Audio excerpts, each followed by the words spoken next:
Hey guys, welcome back to another epic episode of the epic podcast Following Lucha.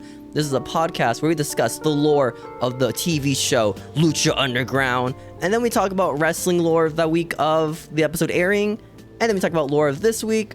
I'm your host Steven. My other host is JC. Yo. What up, man? Dude, you didn't tell any lies during that intro. It was a little confusing because you called it the Epic Podcast, and then it's almost like the subtitle is Following Lucha, which I'm on board with that. If you want to change the name of Following Lucha to the Epic Podcast, I mean, that would help with branding. Too many people think we're a wrestling podcast. Huh. I was like on a road trip from Austin from San Antonio, right? Stop lying. And I passed a giant building that just said Epic on it. And I started, like, the fireworks, right? Epic. I think I know what you're talking about. Yeah, I see that all the time. That's such a great title for a fireworks company. It really is. And it would be a great name for a podcast. Even better name for a podcast. Epic Podcast? Epic, the Epic Podcast, Following Lucha. I think it'd be very good. Oh, goodness. And that sounds we could just awesome. Keep talking about Lucha Underground on the Epic Podcast if you wanted, but... Yeah, we could. We could also not talk about Lucha Underground if we wanted. So there's a lot to consider here, you know? What we could do is, if we switch to the Epic Podcast, is we could do a 3-hour deep dive into the CM Punk media scrum if you wanted. You know? We can analyze everything he's done, you know? Frame by frame analysis. What muffin was he eating? What were the ingredients in it? Did it have chocolate chip or blueberries? I think CM Punk would only eat a chocolate chip muffin if it were vegan, you know? Right. But so I think probably a blueberry one. Yeah, I think he would eat a non-vegan blueberry muffin, personally. Okay. But we'd have to Good journalism right here. Yeah. If we do, I think we should be the first people to land an interview with Punk post his injuries /firing. Yeah, and then he sues us after? No, I don't want him to sue us. I just want to ask him questions about muffins, you know? I think it could be a really compelling interview. Muffin, Punk? How do you find vegan muffins near you, man? It's kind of hard, I feel like, you know? You need eggs we'll give him the softest interview ever, Steven, okay? I would love to do that. We don't mention AEW. We don't mention wrestling, okay? No. There's no reason. It'd be an epic podcast. It would be. We'll talk exclusively about his 2 fights in the UFC. I think that's really where we should focus our energy. So you lost to famous singer Michael Jackson. How did you feel about that? Because he died like a couple years ago before your fight. How did you lose against a dead guy? I think you and CM Punk will get along really well in real life, Steven. We would. You know, I think, just swimmingly. Maybe he'll think I'm like some like Make-A-Wish kid. Like, oh, it'd be really nice to me after that. Maybe he would. Maybe. But Steven, we are here today on the Epic Podcast to discuss Lucha Underground Season 1, Episode 26. The episode was called The Best in the Business. And it is from May 6th. That's a relevant title. I mean, yeah, a little bit. It is from May 6th of 2015. Steven, when you saw this episode titled The Best in the Business, I think we were both on the same page. The title could only be about one group of people, could it not? Right? My favorite group, dude. Exactly. The crew. The crew, baby. They don't have crew necks, though. I feel like if they had crew necks, it would come with their look, you know? Because they become the crew necks. What? The crew like the shirt is like that's the pun you were making. Wow, that's good. That's funny. Their shirt was just an N. It's also a crew neck. Yeah. Sometimes your jokes are just too deep for me, so they take a little while for like my brain to catch up. They're just too big brain, dude. My jokes. You need to understand this meme from this year. You gotta understand this video. A very specific TikTok that I'm referencing with 200 views. I'm sorry, man. I'm just not epic enough. We're at this point where like you need to reference memes in your memes. It's so weird.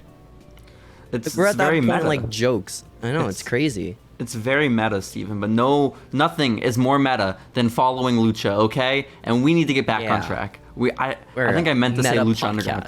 I've listened back to our podcast sometimes, and I will use the names Following Lucha and Lucha Underground interchangeably. Okay, they're the same thing at this point, you know? Well, I don't know what I'm doing. My thinks the same thing too. Sometimes having Lucha Underground and links to the podcast, I'm like, okay. That's good. But Steven, let's get to the episode. Again, it's from May 6th of 2015. We're going back 7 or so years, and it starts with a recap as always. And the first bit of the recap is about how Alberto El Patron is here on Lucha Underground, and he has been having some tension backstage with Johhny Mundo recently, you know? I'm a huge proponent of the idea. Not proponent. I really feel that the tension there is primarily sexual. I don't know if you quite agree with me. Yeah. Do you think they should just bang like the old Greek times or Roman times? What's really crazy, and we'll get into it this episode, is I think they may have banged in the shower. Because they were on the same page this week, okay? Is it like a Damian Priest, Matt Riddle situation? No, there were no girls involved. This was just Al Patron on Mundo. Full stop, okay? It's much better. And so, in addition to that in the recap, we have Hernandez being the number 1 contender after he kind of bullied Dario into giving him a match. It was pretty cool.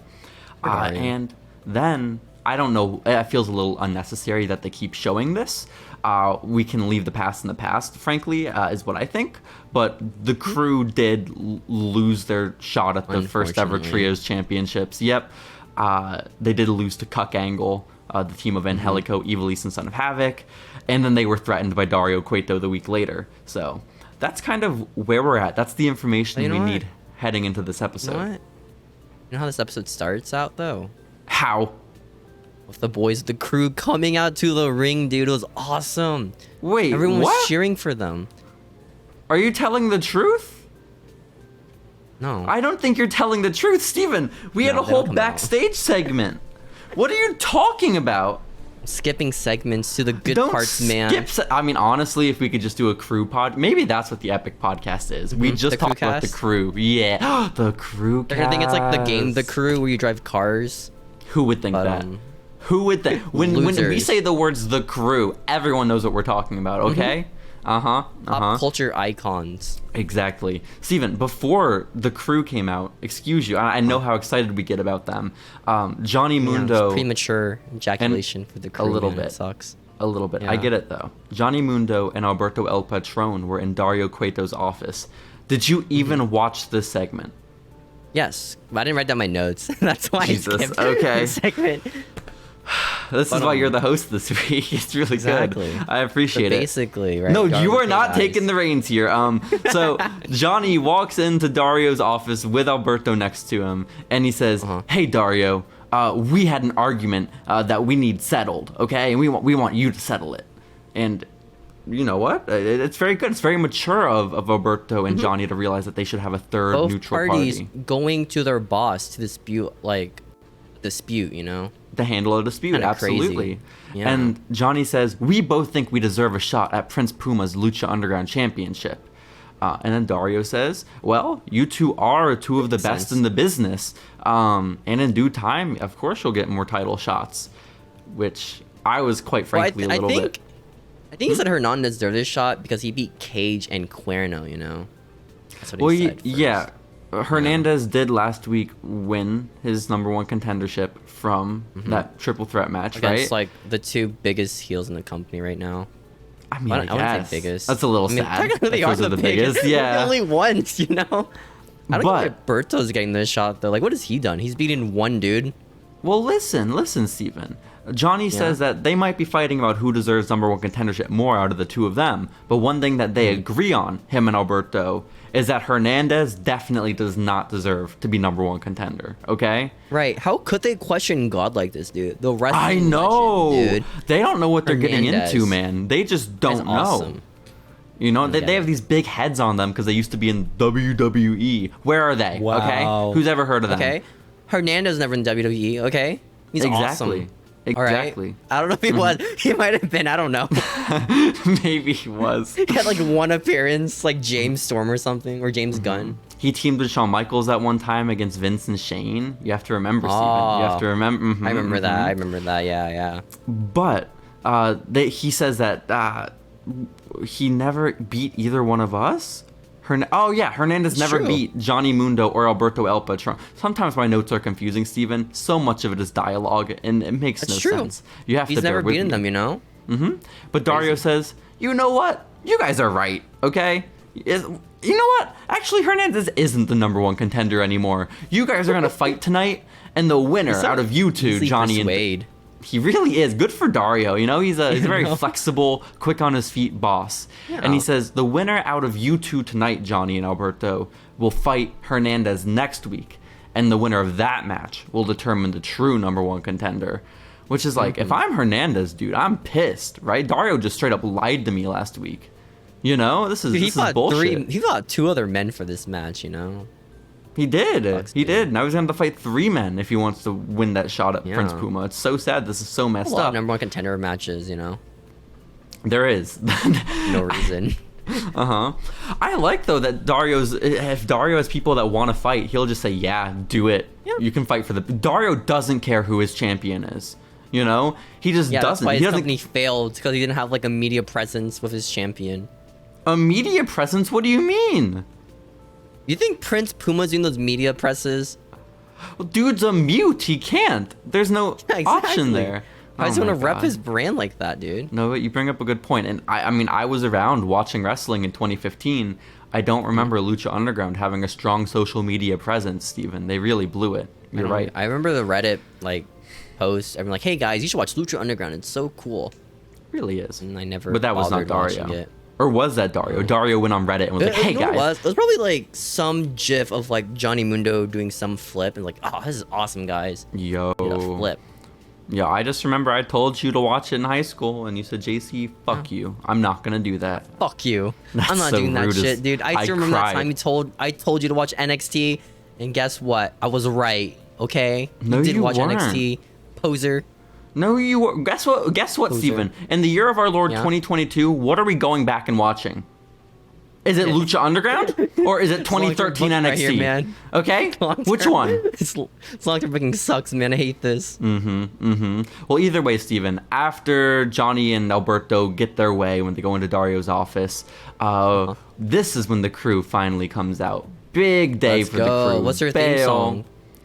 Dude, I'm gonna be honest. I don't even think they came out on TV. I think they started in the ring. I think you just lied. They just spawned in the ring. I think so. I really don't remember them making an entrance. In the ring. Yeah. But either way, they're in the ring and they are fighting not in a trios match. It's gonna be a tag team match. So it's gonna be Cisco and it's gonna be Cortez versus 2 members of Cuck Angle, the trios champions, Steven. Okay. And this is because Ivelisse is, of course, injured at the moment. She got hurt in the championship. Is it a shoot injury or like a fake one? It's hard to tell. You'll have to. It's just a cast on, you know? I feel like it's a lot of commitment. At the time, I thought it was real. So if that's any indication, you know? Dude, you know what this reminded me of? I remember like watching the Ring of Honor event in a few live. Like, was it Supercard of Honor? Yeah. And Matt Sydal was coming out in crutches, right? And then every so often, he'll like forget he had an injury. Oh, so he'd stand up on both his feet. It was so awkward. That is quite sad. That is quite sad. Poor Matt. But didn't he like anyway show up on like, Dynamite the next week and turn bad guy because he just threw away his crutches anyways? I swear that happened. That's long-term booking, dude. What? I mean, I guess so. Maybe Matt Sydal's just a bad actor in character. Like in real life, he's not a bad actor, but the wrestler Matt Sydal is a bad actor, you know? It's just it's like Tom Wiseau. Yeah, wrestling is sometimes too nuanced for you, I think, Steven. You know, you just don't get all the layers sometimes. Maybe that's what I think. I'm not smart enough to watch wrestling. I think that's honestly not. Honestly not. But I think Ivelisse is shoot injured, so she is watching the match from the outside and the crowd. She's yelling all throughout the match. Vampiro calls her a bitch multiple times throughout the match. It's to be expected when Ivelisse is there, I guess. Also, Mr. Cisco was in the ring with Angelico at multiple points, and he looks like a different species, okay? Mr. Dude, the guy's like wrestling so god, dude. I guess. Okay? I guess wrestling so. Angelico, genius, dude. He's like Daniel Bryan. Mr. Cisco or Angelico? Mr. Cisco is the Daniel Bryan of Lucha Underground. He kind of is. You're not lying. You're not lying. But he looks so tiny compared to Angelico, you know? It's just not fair. Like, 6'1", right? He's probably way tall. He's probably like 6'4" or something. 6'4"? He's a very tall man. The amount of flips he does at his height is insane when you think about it. It is pretty insane. Yeah. But Mr. Cisco, of course, just, you know, outstrength, outpowered, outmaneuvered Angelico at every turn, as you would expect from Mr. Cisco. Poor guy. Also, Steven, there is one point where Angelico is on the ground. This is my favorite moment in all of Lucha Underground history. Right here, okay? So this is important. This moment of the podcast is important because Angelico is downed. He is by the side of the ring, by the ropes, right? And he sees Mr. Cisco running towards him from across the ring. So Angelico reaches up and he grabs down on the top rope, right? So that way, Mr. Cisco, as he's running toward him, will theoretically fall over to the outside and look a fool. Because he can't stop his momentum, right? Because he's running so fast. Exactly. That if he stopped, he would still fall over because it wouldn't be enough time to stop in place. Exactly. It's just a genius move from Angelico on all fronts. And I would just want everyone, if you are listening to this, to find this episode of Lucha Underground, Best in the Business, episode 26, because this is a feat of human strength, ability, wit, everything I didn't know was possible. Mr. Cisco didn't go over the top rope. Instead, he dove through the middle and top rope. It wasn't wrestling god, dude. Okay, dude, he wasn't doing like a suicide dive, right? He I think he has seen other people do this spot, but didn't know how to do it himself. And so he made it 1,000 times more difficult and still succeeded. He should not have been able to fit between the top and the middle of rope as Angelico pulled down on the top rope. But Mr. Cisco's body slid through and fell to the outside. It was beautiful. It should have been horrible. It should have ended with Mr. Cisco breaking his neck. And it didn't. Okay? On the spot. I don't know what the fuck he was thinking. Because we meme about Mr. Cisco being like this wrestling genius, right? But like, the guy's actually like insane. Like just 1 minute. For him, he's just lucky. That's what he is. That's why we like him. It makes sense. But guys, this is never before accomplished in human history. So shouts out to Mr. Cisco. Never will again. We should post on like Reddit, like the coolest move in Lucha Underground. Just a botch falling to the outside. That's good. So with Lucha Underground, right? Oh yeah. I was gonna say the botches a lot of time in Lucha Underground they're able to cut out because it's pre-recorded and they'll just like cut the other stuff. That's cut out. Well, yeah, this one they left in. They wanted people to see. How do you not cut this out? Do they just redo it again? Like, oh, hang on, let me go back in the ring. All right, let's go. Like, again, in the end, it works out. Mr. Cisco was outside the ring where he needed to be. It's just like, why did you take the most complicated and dangerous route there? You know? One that makes no sense in the psychology of this match. You just want to impress the overlords, you know? I guess this so. Company. I guess, is that Dario or is that the... Oh, maybe like no, I mean like the actual like Aztecian gods. Ooh, like the same guy that Pentagon is sacrificing people for, maybe. Yeah. His maestro. I understand. But you were saying commentary? Yeah. Commentary team. They're like, oh guys, dude, this team of Angelico and Cross is just so good. True. Oh shit. Angelico's in the match like 90% of the time, by the way.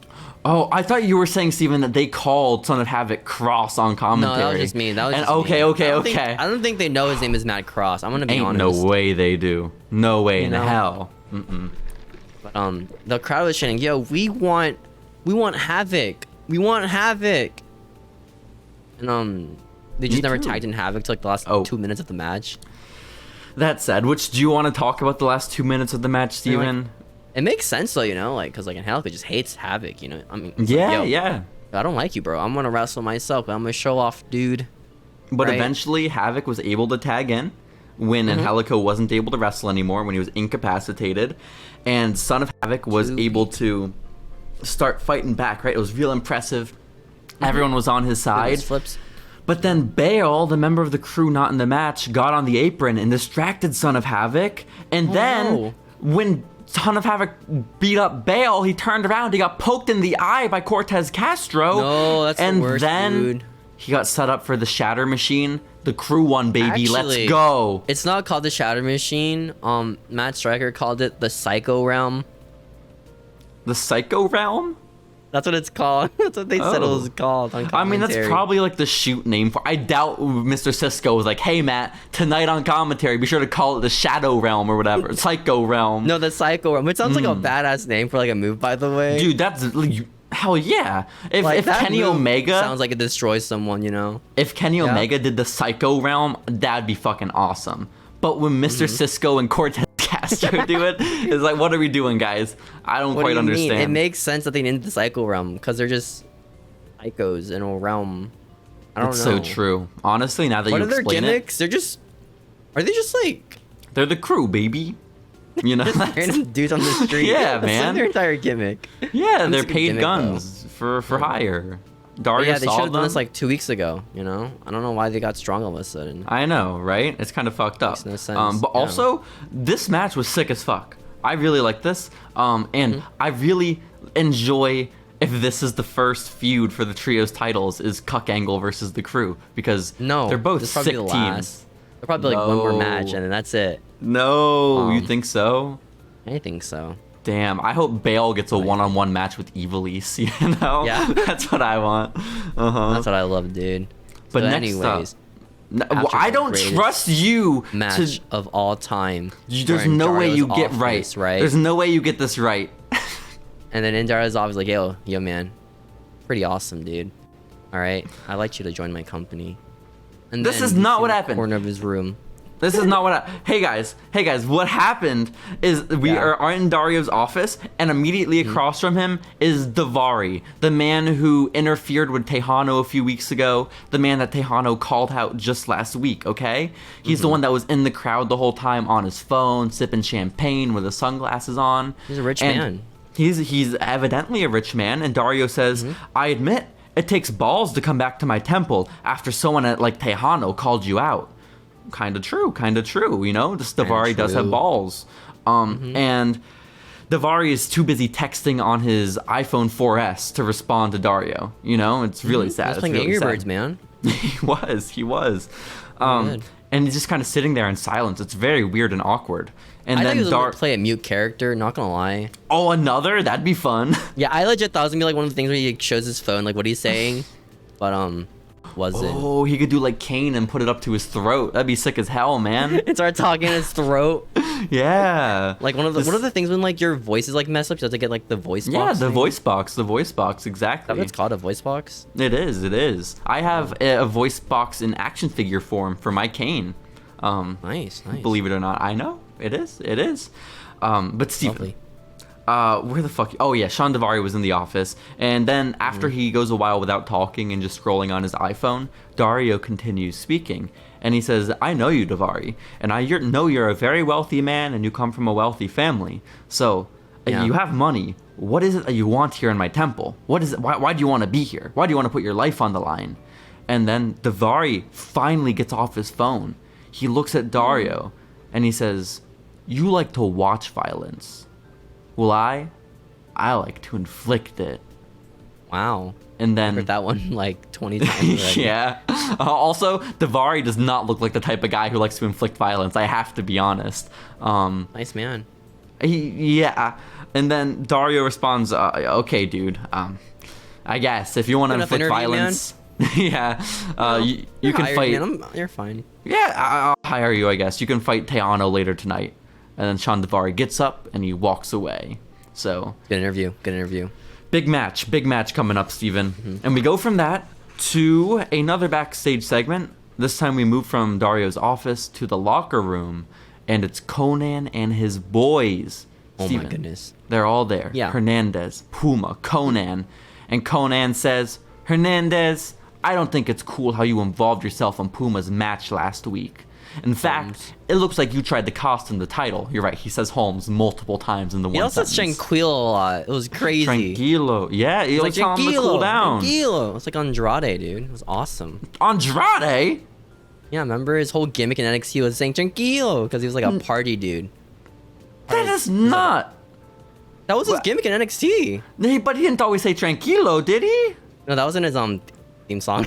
That was his theme song. I said it. Oh, Yeah, Tranquilo. yeah. You're right. Okay, well, no, I think Konan's just a big Naito mark, honestly. That's obviously what this is, Steven. Everyone in Lucha Underground above the age of 40 is a huge Japanese wrestling mark. It's kind of obvious. And so, That's fair. Hernandez responds, and he says, "Nah, Konnan. I want to win the title from anyone. I want it to be from that guy. I want to whip his ass." And he points at Prince Puma. And it's where is this aggression coming from? You know? Like, I don't believe Konnan when he says he wants to beat up Prince Puma, because he did try to cost Prince Puma the match last week. Konan's instincts were right. I think Hernandez is telling a bold-faced lie. You know, Steven? Am I in the wrong for thinking this? I mean, it's really hard to talk for Prince Puma because he cannot talk. Well, yeah, no, Prince Puma does not talk. He's there and he is sad, and sometimes he like sticks his chest out at Hernandez, which is quite like scary. Johnny Gargano. Just couldn't talk. And then Conan has to separate them at one point because they're getting a little like too handsy, you know. It's tough. And then Dario shows up. He came out of his office and he says, sorry, Hernandez, you're not number one contender anymore, but maybe you will be next week after Alberto and Johhny fight. And then Hernandez is like, what the fuck, dude? What are you talking about? And Dario's like, yeah, I'm sorry, but I hope you and Puma can get along because you're in a tag team match with him tonight against Cage and Cuerno. And then Dario just kind of leaves. So I don't know how Dario escaped that situation. Yeah, like Dario should have got his ass beat right there, okay? Like completely. But maybe this is what Hernandez is a smart guy, you know. Maybe he knows if he beats up Dario. He knows how to deal with people, you know. He's a people man. He's a people's person at the end of the day. Like The Rock, but cooler. Just like The Rock, but much cooler. He is Hernandez. You forget. We go from backstage back to the ring, and it is time for a matchup, Steven. It is Delavar Davari. He is not Sean Davari here in the temple. He is Delavar Davari, and he is fighting Tejano finally. And when he comes out, Davari's in the ring. He's cocky, you know? He's laying on the ring. The turnbuckle, he's laying on it. It was sick. Like Tyler Breeze style, no? It was sick. It was. Alcohol. Just like Jeff Hardy. It was crazy. This is so sick. And then Melissa gets on the microphone and she says, and his opponent, oh shit. And then Tejano runs to the ring. Melissa cursed live on TV. This is messed up. Was that she should be fired? Was she not in the spot? Like they didn't tell her, hey. She wasn't clued in. She's afraid of Tejano. Yeah, I get it. Scary man. Maybe they had like a history of each other, you know. Maybe so. But Tejano runs to the ring and he beats the fuck out of Davari. You know, he's not stopping for anything.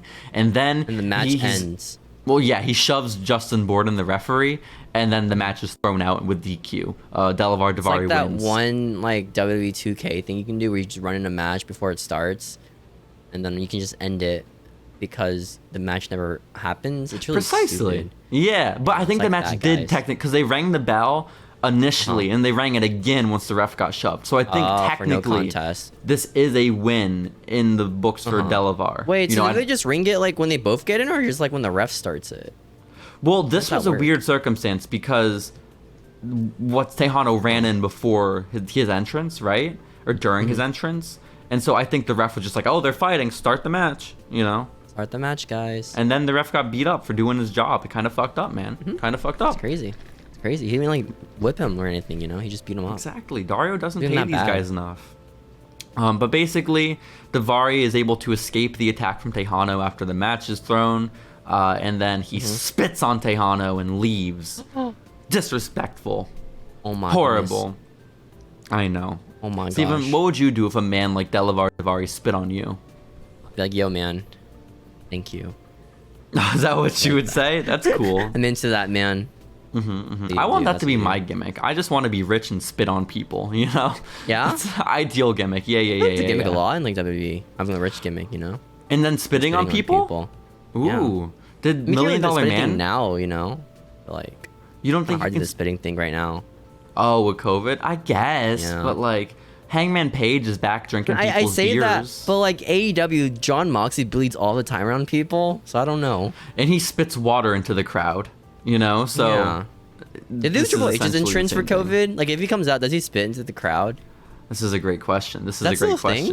I mean, no, he doesn't spit out water in his suit, man. Last time he fought like a real match was in Japan, remember? It was with Doc Gallows and Carl Anderson. Right? It really was. The Good Brothers versus Triple H. Let's go. 2-on-1 handicap match. There's no better way to go out. Wins anyways. Anyways, guys, back to the real main event. It starts, right? To the tag team match. Unless there was like a behind this, unless there was like a promo, I forgot. Well, it's not the main event for one. We're like maybe halfway through the episode, if that. Yeah. But we go from the Davari match to the tag team match that Dario teased earlier, where Puma and Hernandez are teaming up to take on Brian Cage and King Cuerno. And yeah, Steven. Did they get jobber entrances? Who? Are they just a tag team now? Cuerno, like. Oh, and Cage? Yeah. I mean, like, Tejano was in it, and then he's kind of like left. Yeah, good for him. He's doing better things, like getting spit on. I get it. But I don't know, man. I guess we'll see. We will see. Either way, Prince Puma is a sad, sad man that he has to be here with Hernandez. Okay. Poor guy. I know. Working Hernandez with people is being, you don't like overly nice to him too, like cheesing it up a little, right? Clearly trying to be like annoying and a dickhead. But Conan is there as well with the two of them, trying to get them to settle their differences. Put aside their tempers just for tonight. And Hernandez is the god of this shit, Steven, okay? He is just mowing over everyone in this match, and rightfully so, Yeah. Also, this match taught me that Brian Cage is very good. I mean, I knew Brian Cage was good. He did the 619, it was awesome. Yeah, it was badass. That was pretty sick. It was. Also, as much as I don't want to admit it, this match also reminded me that Trevor is very good. It's also true. Trevor is so good. Did you see that TikTok that WWE made the other day of like, who's that one guy in NXT who's just being really like flamboyant? He's like a big dude. Velveteen? What do you mean? No, it's basically like Velveteen Dream. It's like a bigger dude, right? There's a TikTok of him like watching Ricochet. No. But there's a TikTok of the guy watching Ricochet work out. I was like, yes, daddy. This is awesome. Who are you? I'm trying to think. I'm racking my brain for who the hell. Like a new NXT character. He might be like a developmental, like exclusive character, When you say big, do you mean big rotund or big tall? Big rotund. Oh, yeah. It's the like guy that's on NXT Level Up. Yeah, that's who you're talking NXT main about. Now, actually, excuse you. Joe, good for him. I don't know his name. I know who you're talking about though. Yeah, I don't think he's gonna be a good wrestler, but you don't have to be. A gimmick. Yeah, exactly. Gimmick, Exactly. And you're saying that he is on par with Trevor? Well, he likes Trevor, cool. working out. I mean, I do too. Better do those bench presses. It makes sense. Well, Steven, Hernandez at one point during this match struts in the way of Prince Puma's dive. Clearly he was emoting. Just being a dickhead. He wanted to show off to the crowd how cool he is. He's like starts emoting like Fortnite.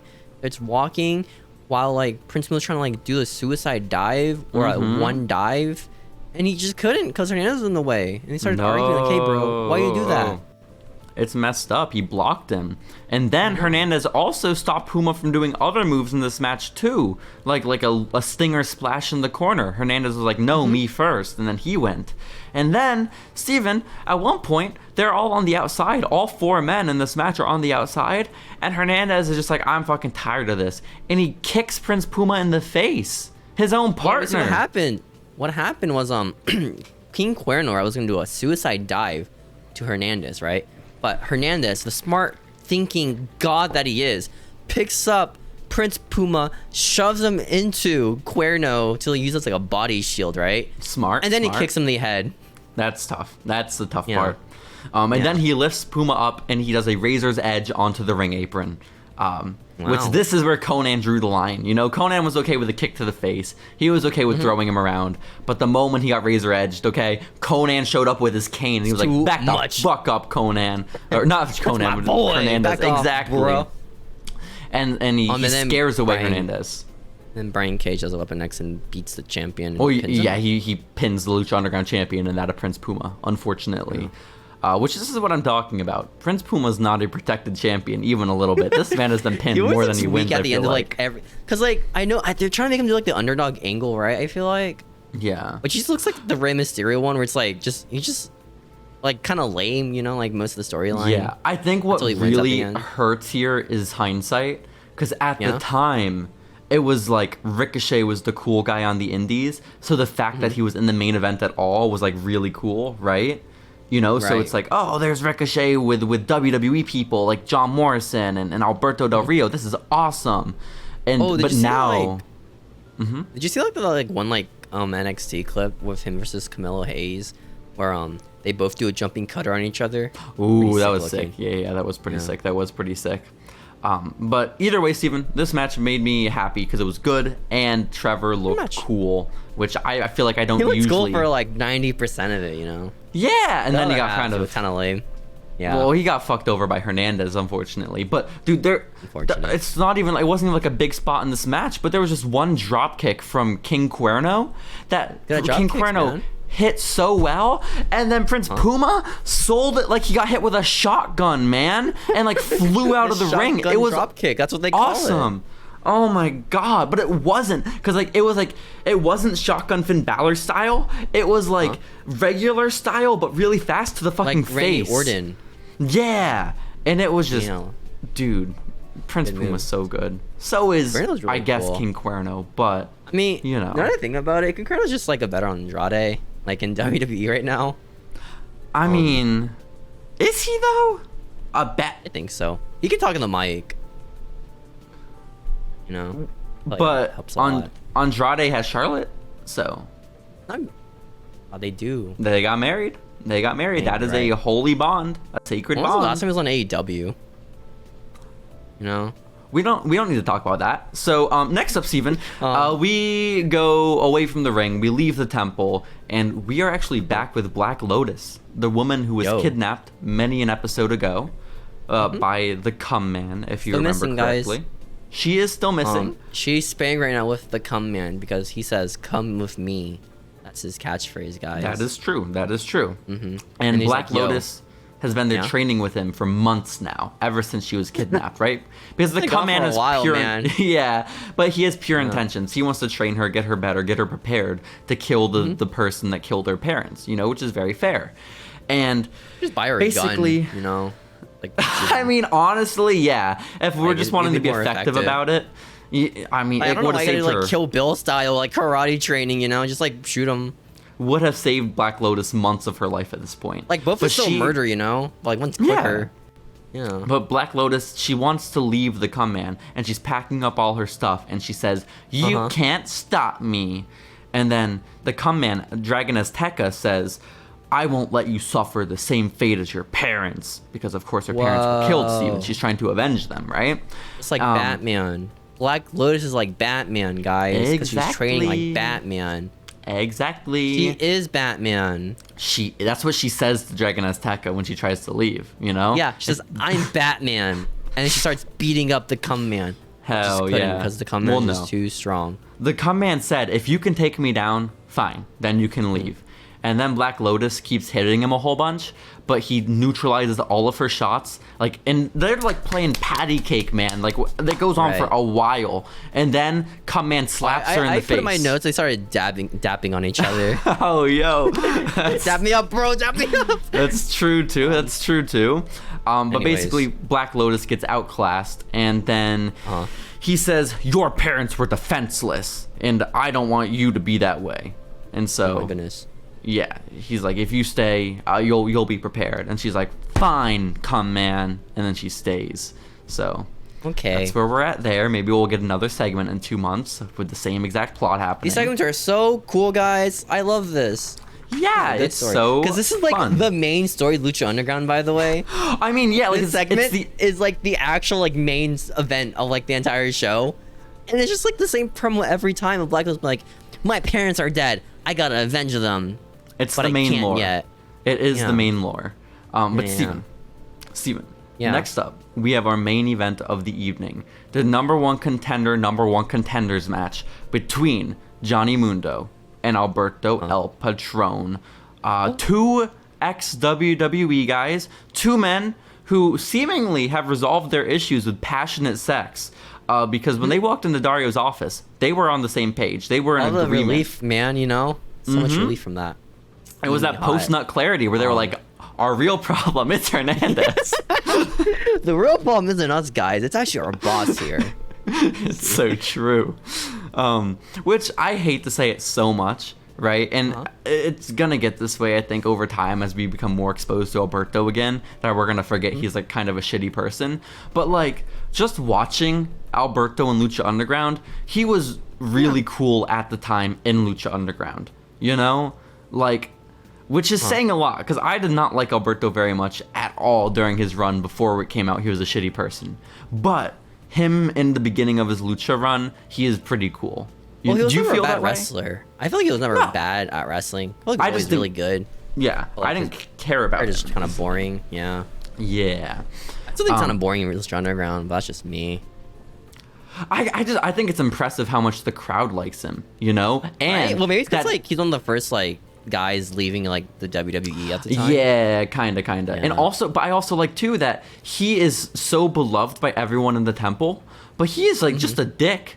Like he is not a nice guy, you know? Yeah. Which like I kind of I feel like if you're like a wrestling fan, like the ones who go on the internet, you like heels who are just dicks or faces who are just dicks. This is why we cheer right? Pentagon Jr. beating up all these like defenseless dicks, little jobbers. Like we hate good guys, you know. I love dicks. We want to be a dick in real life, so we cheer for dicks. We just love dicks. Okay. We do. You're not telling Dick any lies, here. Steven. Exactly. And so also Alberto, as much as I think he is kind of cool during this run, he looks stupid as fuck in his t-shirt, okay? Because he starts all his match. He does like the big Hulk Hogan spot where he pulls off his shirt midway through the match.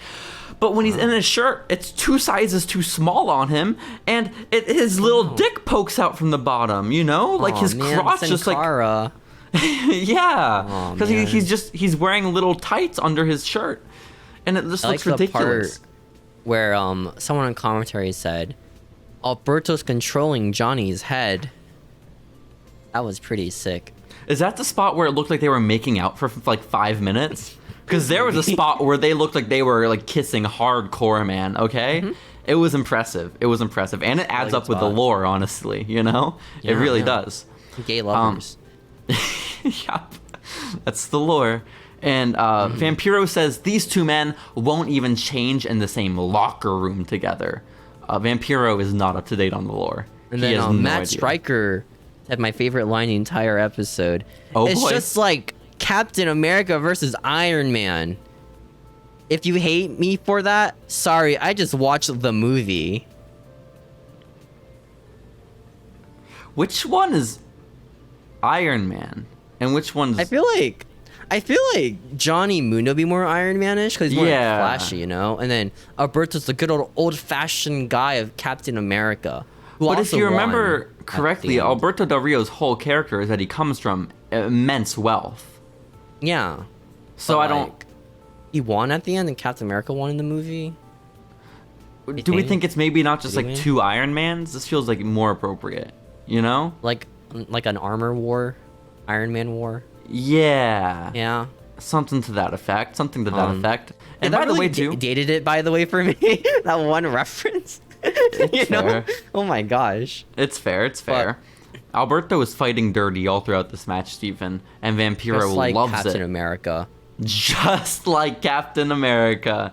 And Matt Stryker says, well, it makes sense, Vampiro. He never like claimed he's like this good moral guy. What he cares about above everything else is the championship, you know? Which I'm like, that's good. I like that. I think they're using Alberto very well in Lucha Underground, better than I expected, you know? Because I didn't expect to care about him. Pushes him to the main event, you know, like immediately. Let's go. Have him beat John Cena in his return night. You know, it makes sense. Have him beat everybody.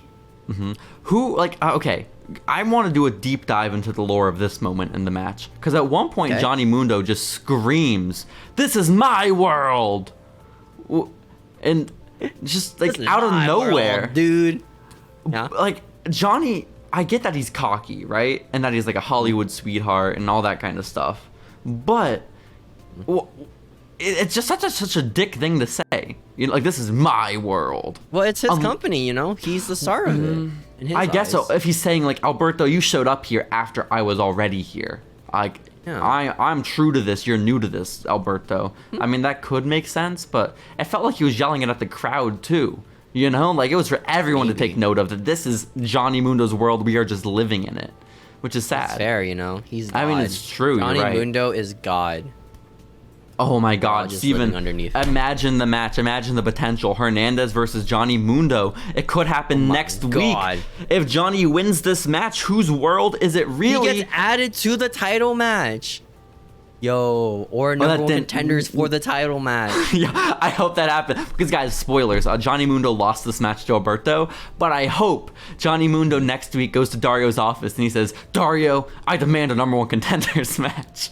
And just gets one again. Never beat me, guys, okay? So, therefore, he did it as a triple threat. That would be sick as hell, man. Yeah. Or Hernandez beats Alberto, and then Hernandez has to fight Johhny anyways after that, which should be the case, you know? Prince Puma's defended this title so many times already. Let's give him a rest. I think it's only fair. Has he? Like he defended it like a few times. Against Cuerno, against Cage, against... Maybe someone... Oh, against Drago. Well, Phoenix. It was Phoenix, right? So 4 people, Mundo. then. Phoenix, Mundo also... I don't think... Was Mundo? If you're counting... Okay, so let's do it. Phoenix and Mundo, you say. Drago was just last week. We had Cage and we had Cuerno. That's 5. Wow. That's a lot. It's all like the main people. It is. They're running through the roster so quick. Man. This is Roman Reigns syndrome, man. This is so sad. This is so sad. Roman Reigns at this point, dude. I thought Drew was gonna win, by the way. Like, legit. I was watching that match live. I was like, oh my gosh. He kicked out like 3 spears. There's no way he loses now. What and then he did. Loser. What a loser. You should have known. And he started singing in the crowd. It was awesome. Oh, Drew. Oh, he did after he lost, right? That's so good. Yeah. That's so nice. But either way, Steven, Europeans just love singing. More important news. We got to focus on the... What do you call people from Los Angeles? LAians? The LAites is who we got to focus on, because we are in the temple, Steven. Fake people. That's exactly... Wow. Yeah. Wow. That is deep, man. And so, Alberto pops his shirt off at one point, which I was excited for, Hulk Hogan style. And then... pretty soon thereafter, Mexican Alberto Del Rio. That's what he is. Exactly. Mundo hits the end of the world, the Starship Pain on Alberto, but Alberto's able to grab the bottom rope, so the count is broken. And then Alberto transitions to a cross arm breaker, but Johhny gets his foot on the rope. And then they've both done their finishers. Neither one's put away the other competitor. And then they start going back and forth, back and forth. The match is picking up. And then Steven, out of nowhere, Alberto hits the nastiest super kick ever to a kneeling Johhny Mundo, fucks him up, turns his lights out, falls on top of him. 1, 2, 3. Alberto El Patron. He got that win. It's crazy. When was the last time someone lost to a super kick? Dude, you know? I don't know, but that was a sick ass one. I don't know. Well, I was watching the match and I saw him hit it, and I was like, I know that was a super kick, but that looked brutal. He should win with that. Because he ran into it, you know, because usually for like a super kick, they just sweep their legs, right? And then do it. It wasn't just runs. It was insane. It was pretty badass. It was pretty badass. Which again, this match leg too. On paper, impactful. This match on paper, I don't give a shit about, because it's just WG. Mundo. It's like a it's like a Superstars or like Raw match, you know. It's like a SmackDown 2011 match, exactly. And so like I just didn't care that much, but it was very good. Like this whole episode of Lucha Underground was very good, which I'm happy about, because last week's was good too. Sexy Star isn't in it. Exactly. That's why. Exactly. I feel like these episodes are good, right? But like every so often you get like a really bad one, like Sexy Star. I'd say the majority are pretty not good to watch. But I'm happy. Like I'm glad the past 2 have been, because we had a string of like 5 or 6 bad ones in a row. But we're not over. We're not done with this episode. Miserable, dude. Like 15 to 20. Oh my gosh. Not done with this episode yet, Steven. Did you see the epilogue, or did you skip it again? Oh, was it the one with the woman in the dark room? Oh, you're so good, Steven. You're so good. Yeah. The show is not over. Yo. There is a familiar voice that comes over the audio, Steven, of the broadcast, okay? Do you know whose voice it was? What's her name again? Jesus Christ. It was Maxine from NXT Season 3, okay? That's Maxine, right, yeah. It was Katrina. It was Katrina. She's back, guys. The one who was having sex with Rey Fenix. We all remember. And she's like, yo, Pascual Mendoza, it's over. No, that's the opposite of what... Okay, she says... It's starting again. Stop. Okay. She says, death is defined as one's permanent end. But for you, it's the beginning of life. The time for sleep is over, Pascual Mendoza. Now, there's nothing dead or alive that can stop you. Rise again as Mil Muertes. And it pans over to the coffin that Mel died in. Because I don't think they ever like. Does. I think he just starved to death in that coffin. Yeah, hey guys. I didn't know when we saw Rey Fenix close the casket on Mil, that was a murder happening. I did not realize that. I thought Mil was gonna climb out when they got backstage. Like, months ago, right, that coffin match of death happened, and we just didn't realize it was like an actual match of the death. So that was cool. Yeah, man. I didn't realize that was a shoot murder taking place, but either way, if it were, and it was, Mil Muertes was brought back to life because his eyes open up in the casket, and the resurrection begins. Katrina is back, baby. Let's go. Our thumbnails are gonna get so much better. Because in our theories, right? Well, my theory is Maxine's like, yo, this Rey Fenix did, right? He sounds pretty cool. How about I make him murder my current dude because he kind of sucks right now, and then I can make him even better. Because this was like a Frankenstein scenario is what it felt like, you know? Yeah. A more supernatural Frankenstein. And so I think you're really, right. Phoenix didn't really gain anything at all from this last rivalry. Phoenix actually made a mistake. He should not have killed Mil Muertes. He should have left the weak little beat up Mil Muertes. He chose the hoe, dude. God, left him, man. Damn it. Messed up. God damn it. Not the hoe. Are you saying Mil Muertes was his bro? Is that the implication? Okay. Dude. Shoot, no, you're right. Here. You're right. Well, Steven, that officially is the episode of Lucha Underground. That was the best in the business. Shout out to the crew again. Big win tonight. I don't know why they put the main event on first. That was kind of weird. But yo, shouts out. Steven, where would you like to see the crew in a month's time?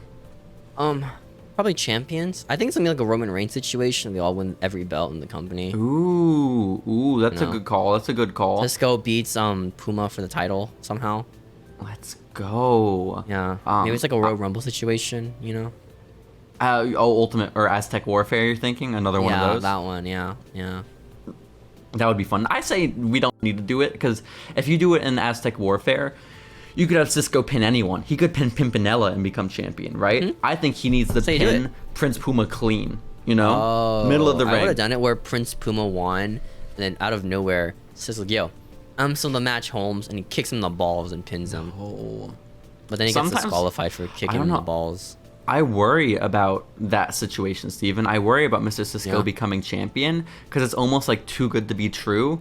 I wonder if what will happen to CM Punk will also happen to him, where every time he wins the belt, he is injured for 12 months, you know? Oh, no. Because I would cry. I would be devastated.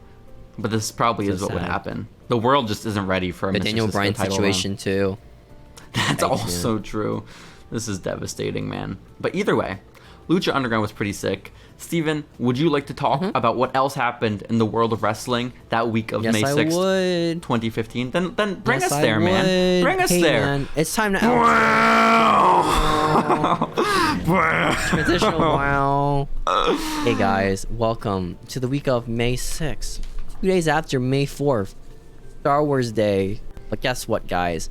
There's no news for Star Wars because this ain't a Star Wars podcast, guys, okay? Well, it's funny you say that, Steven. Because I don't have any Star Wars news. I'm sorry. No, I think it's Ewoks or something. We're part of wrestling for a second.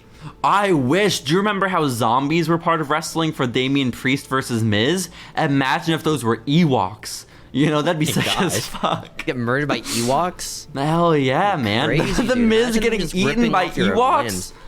That'd be what's crazy about that movie? Is the Ewoks actually like murder stormtroopers? Like just like disembody them. It's crazy. Yo, like they're hardcore, dude, those Ewoks. Yeah. Hell yeah. They rip them apart and like throw rocks at them. Like really big rocks. That's awesome, man. Oh my god. What's that one zombie video game you had me play? Left 4 Dead? Left 4 Dead, yeah, that, but instead of modding in Teletubbies, you mod in Ewoks. That would be sick as fuck, man. I think that might be a mod already. Yo, that is sick. What if we do a mod for Left 4 Dead, but it's all Tony Khan? Okay, I would be a very big proponent of this. Coked out. I mean, obviously, man. This is clear. But Steven, we have to focus on May 6, 2015, World of Wrestling, because well, we're not going to talk about wrestling. We're going to talk about the UFC, okay? Because Dana White did an interview, the owner of Ultimate Fighting Championship, and someone asked him if we are going to see Ronda Rousey in a WWE ring again after her appearance at WrestleMania with The Rock, Stephanie, and Triple H. Oh my gosh. And he's like, why would you ask me this question? I don't care. Yeah, he said, you know that shit's fake, right? Yeah. And he goes on his podcast or something. But Dana said, no, it was a one and done. She's not going back. Which that makes sense. Was like a little sad because apparently WWE really wanted Ronda versus Stephanie.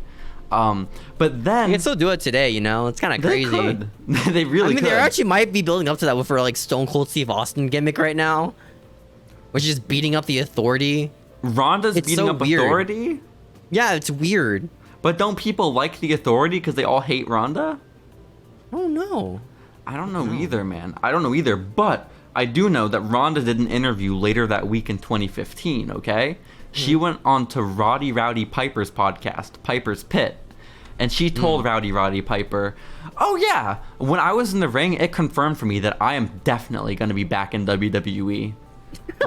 So white dude. I know. This is really sad. Though, like, why would he know the answer, you know? Well, because he's responsible for her contract, and if Dana White says, Ronda, you're not doing it, Ronda's not doing it, you know? That makes sense. I didn't realize she was still with UFC at the time. That was like around her peak. I thought she left after she lost, right? She hadn't lost that many times yet. I think like that might have been right around when she lost to Holly Holm. She lost like once, and then she's like, all right, over, no more. No, she lost a few. She lost to Holly Holm. She lost to Amanda Nunes. I think she lost like maybe even one other person. You know? Lost the Magic, dude. Yeah, a little bit. Yeah. But where do you think this goes, Steven? Do you think we'll ever see Ronda Rousey in a WWE ring again? No. You know, it might be one and done. Like, I think it's like probably a celebrity match, you know, like... Yeah. What was it? It's like what could have been. Muhammad Ali, you know? Muhammad Ali? Yeah, Muhammad Ali, yeah. You're talking about his match against Antonio Inoki? Yeah, that was a one and done. I mean, I guess so. That was also one and done. But the Antonio Inoki match with Muhammad Ali was very confusing because it was a real fight, you see, and it almost ended Muhammad Ali's career. Yeah, it was a real fight. Kill him? Inoki almost broke it, like made his leg so bad he could never ever fight again. Is what he did. And the guy's like a 7-foot giant Japanese man. You know, it's scary, dude. Yeah, and I mean, did you ever see that fight, Steven? And Inoki the entire time just got on the ground in like a crab position and was kicking at him because he didn't want to box with Muhammad Ali. He wanted Muhammad Ali to like go to the ground and fight him. It's not even like the rules of boxing. Well, because it wasn't a boxing fight. Was it an actual shoot wrestling match? It was one of the first ever mixed martial arts fights because they were combining wrestling and boxing, but it was before UFC was a thing, so like there weren't set rules yet. So they were trying to figure it out, and it was the shittiest thing ever. It was like the most boring match, and it almost ended Ali's career, which is good, which is great. Inoki's insane. Hell yeah, man, he's awesome. Yeah, he is big sick. Face too. He really does. So large. That's a large chin. I appreciate it. I was thinking about the other day, like, oh my god, his face is humongous. I think about Antonio Inoki's chin like often as well. He does. Oh my gosh, you like the Crimson Chin. You could like break metal with that chin. He really could, Steven. He really could. But also in 2015, CM Punk was at that big convention, I believe in Chicago, C2E2, Chicago right? Con. Yeah. Yes, Chicago Con. And CM Punk... Convention. He really is. I have a whole quote from him, okay? CM Punk said on a panel, I just couldn't do it anymore. It didn't make any sense to me. I put my boots on and shuffle my feet and walk out there and be like, I don't even know. It doesn't mean anything. It's fake. Which is true, you know? Fair. Yeah, which is sad. Was he like not expecting to get wrestling questions from people who watch him wrestle? I don't know. I just think it's funny that CM Punk's big reason for why he doesn't like wrestling in 2015 is that it's fake. You know? Yeah, it's fake. You know, he wants to do real combat, you know? It's gonna end up well for him. It will. I think so. I think he has a lot of potential, man. I think he has a lot of potential. You know, his overall score in one of the UFC games was 87. Rightfully so. But I think there's a lot of upside here because Dana White wouldn't have to worry about CM Punk ever wanting to go back to WWE, you know, about working WrestleMania. He'd be set. So I think there's only potential. Steven, that is not the only quote I have because on the WWE side of things, they were having a tour, I think it was, in Australia at the time. and they did a whole little press conference. Okay. Was that where Buddy Murphy became like champion, or is that like another time? Not like even close. Whatever. This was 2015. Buddy Murphy was still in NXT fighting for Carmella's love. Well, you know this. This week, Buddy and Wesley Blake beat up Enzo and Cass, which was sad. Oh my goodness. I didn't like it. Did they bring in Bliss yet? Or is Bliss doing her fairy gimmick still? The glittery. Ooh, they have not. Yeah, she is still doing the sparkle splash, believe it or not, which is the only appropriate that was like name. main roster Alexa Bliss, by the way. Just like her coming out with like sparkles and stuff. That'd be crazy, that would be dude. sick. They should still do that. You know, there is still time. What's Alexa doing right now? You know, it's nothing like revolutionary. Yeah. We could have Sparkle Splash Alexa back if we wanted. Yeah, what's she doing now? Selling millions of dollars in merchandise? Exactly. I hope thousands. One of your biggest regrets in life, Steven, is that you didn't buy the Lily Jack in the Box, okay? Yeah, I was thinking about it, but then I saw it for cheaper online. I was like, oh, I don't know if I want to buy it now. But it went to Ben from WrestleMania. Makes it special, you're right. It does. Right. It does. Yeah. I know I'm right. I know I am. But no, we're in Australia. There is a press conference going on, and on this press conference is the immortal Hulk Hogan, okay? Oh my gosh. Think about the time here, Steven. Title? This is early 2015, and Hulk Hogan says on this panel in Australia that I, Hulk Hogan, will, and I guarantee this, I will be fighting again at WrestleMania next year. Thank goodness. That's what I need in my life. More Hulk Hogan matches. I don't know about Who's that gonna fight now? John Cena? I don't know about that. Dude. I don't know what the original plan was. That'd be even better. Be pretty sick. Roman Reigns. Which might be possible if you think about it. It could still happen today if you think about it too. It could. Yeah. But Steven, believe it or not, if we think back to WrestleMania 32 in Dallas, Hulk Hogan was not on the card. Hulk Hogan was nowhere to be seen WrestleMania weekend. Do you know why that might have been? Yeah. It's the N-word, you know. Oh, yeah, that did come out just like a month later, which has been a thing. Kind of tough. Which, that is so weird. The alternative timeline where Hulk Hogan doesn't have the tape leak. Never said the N-word. Well, he would have said it. It just would have never been public. You know? It would have leaked, yeah. And then he fights at WrestleMania in Dallas. Like, who does he fight there? John Cena, right? Maybe? Who did John fight at WrestleMania? Undertaker, maybe? Undertaker was too busy. No. Bray... No. I don't even know. I don't think John Cena was even there at the WrestleMania even. Because that was one that... Holy shit, why is my memory so bad? I don't even remember. I think Brock Lesnar fought Dean Ambrose. Wrestling. I think... Yeah, that match where Dean brings out a chance like, yo, Brock, I'm gonna murder you, man, right now. And then he loses. It was pretty sick. I don't know how that happens. How do you lose with the chainsaw? What happened there? Did he fall and, don't know. Cut himself open? Like you have with the chainsaw? Like how do you lose? You have a chainsaw. What did he do to you? Listen. I can't talk about that match because it makes me sad, and I think about the Talk is Jericho episode with Jon Moxley after he left WWE, and he was like, guys, I wanted to use the chainsaw for shoot. They wouldn't let me. Okay. How? What would you do with the chainsaw? He wanted to do more of that match. They wouldn't let him. Okay, Brock, what was he doing? They wouldn't let him. Dude, Brock would be down for it. Brock would lose like a calf for wrestling. Do it for the art. Yeah, exactly. Brock is an artist people, at the end of the day. I think Brock is only doing it for the money. And that's very true. But he's also an artist. This is also true. You know? He ain't a starving artist. He's a rich artist. Exactly. Well, you see the big cows that he kills? It'd be so weird if you were hungry, Steven. It'd be so weird. But... I really, for the love of God, can't remember the main event at WrestleMania. It probably, I remember. It was Triple H. It was Triple H and Roman. I got it right, baby. Yep, that was a tough one. Before Roman eliminating 20 people from the Rumble one year. You remember that? Like the signs were always clear about Roman because he won he was the sole survivor some Survivor Series match or something.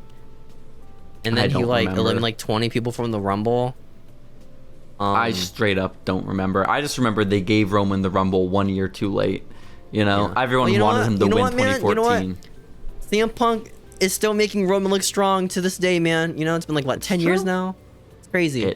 is true. Which that's the number one thing that doing this podcast, Following Lucha, has taught me, is that CM Punk was very responsible for everyone turning on Roman from 2015 until 2019. You want to explain why to the listening audience? Because of the fucking Colt Cabana interview that is just as relevant today as it was 7 years ago. Are you saying wrestling fans get brainwashed easily into having opinions? I think they might be, Steven. And I was one of them at the time. Because I fucking I'm a hypocrite, loved that story where make Roman look strong. That mean... No, look strong, man. That fucked up Roman Reigns. Because people loved Roman Reigns back then. Like, Ryback was fucked anyways. Everyone hated Ryback. But people loved Roman. Dude, that guy lost so much momentum, dude. Poor guy. It's tough. But, Steven. That interview is, like, the most crucial part of wrestling history of this decade. And I think I stand by that. I don't... Like, what has been more influential than that? Yeah, would the Tribal Chief gimmick exist now without that interview? Well, listen, I don't know if Tribal Chief exists. Guess who I found out about through the Colt Cabana interview? What? I found out about the Young Bucks because CM Punk shouted them out. CM Punk was like, if I wanted to, I could go wrestle the Young Bucks in Ring of Honor. And I was like, oh, who are the Young Bucks? And I looked them up because of CM Punk. You know? These guys are also dweebs. Yeah. But like, are the Bucks where they're at now without... Do they get hit by the chair? We don't know. We don't know. Happens? We don't know. Does Kenny get bit by a dog? We don't know. Does Larry ever enter CM Punk's life? Wait, what? Did he get bit by a dog? That was Ace of Steel biting him. Same deal. Oh my god, Larry's a rabid, dude. It's crazy. Wait, rabid? Yeah. That's so Very sad. dumb, dude. He really is. Anyways, guys. That enough CM CM Punk talk. That's for later. I guess so. Yeah. We have more important things to focus on, like John Cena's open challenge for the United States Championship. All right, I got it this time, man. I've been asking you week to week. Who do you think it is? Baby! Sin-Cara! 2. What do you mean 2? You just mean Hunico? The second one, yeah. Not the first one. That guy's been long gone by now. Do you think it's Sin-Cara Negro, or do you think it's Hunico, no mask, just bald? How'd they bring him back, by the way? Like, what happened? Whose idea was it? Hey, just bring this guy back as Sin-Cara, man. Was it his idea or was it like Vince's idea? I don't can't tell the difference, guys. Well, okay? it's not like oh, bring him back as Sin-Cara. They knew what they were doing. They had 2 Sin-Caras fighting each other simultaneously. Yeah, and so then storyline, right? Technically, that Sin-Cara failed his mission of restoring miserably. his name. Of course, yes. Yeah. I have the battle pack of regular Sin-Cara and Sin-Cara Negros. That's like a sick battle pack. That's like that was made exclusively for toys, and you know it. That gimmick, like whole rivalry. Yeah. And I got it. I got a black masked Sin-Cara and I got a blue masked Sin-Cara. I couldn't be prouder. I think the black one looks sick though. Oh my gosh, I think it was awesome. Also, oh my gosh, guys, let's talk about Elite Series. Red Sin-Cara. It might be like Elite Series 13 or 12 or something. Sin-Cara was in it. It was Sin-Cara's first Elite figure. And they had 2 versions. Okay, it wasn't like a chase or anything, right? I think just the initial run was fucked up. But they have one where all of Sin-Cara is so dull. The paint on him is so flat and gross looking. Oh no. And another where it's all shiny and beautiful and like metallic looking, and it looks like real Sin-Cara mask. Right. And like I was so worried that when I ordered I think I ordered it on Ringside Collectibles because I was like a big Lucha mark at the time, you know. I wanted the luchadors. And so I was so worried when I saw that there were 2 versions and one of them shitty that I was going to get one of the shitty ones. But then it arrived and I got the cool, pretty looking Sin-Cara. So like, oh, thank God. I came. Oh. That's what happened. I came. Just like the Miz. Exactly. Steven. It was not Hunico who opened John Cena's open challenge. I'm sorry. Dang it. Would you like to know who it was instead? What was it? Don't tell me it's like Mark Henry. I'll give you one more guess. Give me a hint. Can I get a hint? You cannot get a hint. Well, here's your hint. You've guessed this person in the past. What did I say before? I said Stardust once, right? Is it Stardust? No, Stardust already had one. Shit, Steven, no. One more guess. Shoot, dude. Shoot. What did I say again? I forgot, man. Think Samoan. Or something? Think Samoan. One of the Usos? Oh my god. Think Samoan. Who is your final guess? What? Jey Uso. He's the one. It was Sami Zayn, you dumbass. Sami Zayn came out. I forget. His main roster debut against John Cena. Where he injures himself because he got too excited and put his hand too high. Threw his arm up in the air and jammed it out of the socket. That's so sad. Because isn't the story... I think the story too is right. Like, he would have been fine if like he fixed it then, but then he wrestled a full match with John Cena after fucking up his shoulder, and then he was out. He was out. Steven, this happened reality, dude. In May. Yeah. He was out until December, and then he showed back up in NXT. He wasn't even brought back to the main roster yet. It's so sad. Like a cameo then, right? At this point. I mean, essentially, that's what it boiled down to, because they were in Montreal, so it was his hometown. Like, it really doesn't affect anything at all, like roster-wise, you know? Because it's just one night, he comes in, like, hey, guys, I'm from NXT. And then he disappears forever. This worked out perfectly. I didn't know who Sami Zayn was. I learned who he was, and then now everyone who didn't know who he was feels sympathy that this dude broke his arm. That guy was El Generico, guys? Haha, they're different people, guys. Orphans. So funny, man. You were one of those people back then. Get it? You were one of those people, and you know who wasn't? I don't think I cared. Me, because I didn't know who El Generico was. You mark. Okay. I bet you never watched Kevin Steen versus El Generico ladder match of death, dude. That was a pretty good one, I have never watched that either. But that's tough. Either way, Steven. It was good. Yeah. Sammy returns in December, and he does that to beat up Ty Dillinger in Canada. You know, which is pretty fun. I also like beating up Ty Dillinger in Canada. And then he's theme of his life. Back on NXT from December until April, and his last match is, of course, with Shinsuke at TakeOver Dallas. Incredible, right?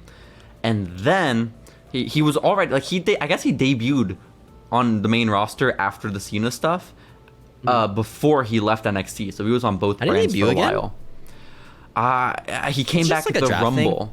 He came back at the Rumble and he eliminated KO. That's how he came back. Oh my gosh. Yeah. People are like, oh my gosh, KO's gone.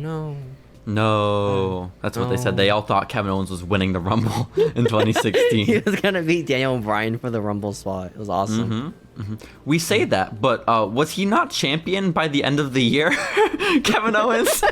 So maybe. I mean, it was Universal title. Does it really matter at that point, you know? Yeah, I mean, Colin Cassidy was fighting for the title too back then, so you bring up a good point, Steven. You bring up a great point. But my last bit of news from May 6th of 2015, because I honestly couldn't find much. Most of the news was about UFC, because Wrestling News Blog Lady is obsessed with Shayna Baszler. UFC phase, you know. Yeah, no, she really did. Ever since Shayna Baszler beat up her sister, it was awesome. Sister and her boyfriend, and Yep. But last bit of news is that officially made his debut on NXT television. It was Uhaa Nation. Steven, Apollo Crews is NXT. Yo, he started smiling. It was awesome. It was great. He's like smiling and stuff.